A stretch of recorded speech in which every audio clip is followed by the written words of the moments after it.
Norint užduotis deleguoti išties efektyviai, reikėtų pradėti nuo mažų namų darbų, kuriuos privalo paruošti kiekvienas apie kokybišką delegavimą galvojantis vadovas.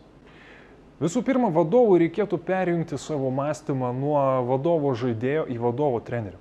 Įsivaizduokite situaciją, kai per krepšinio varžybas treneris, nepatenkintas savo komandos žaidimu, pats išbėga į aikštelę ir pradeda žaisti kartu su savo komandos nariais.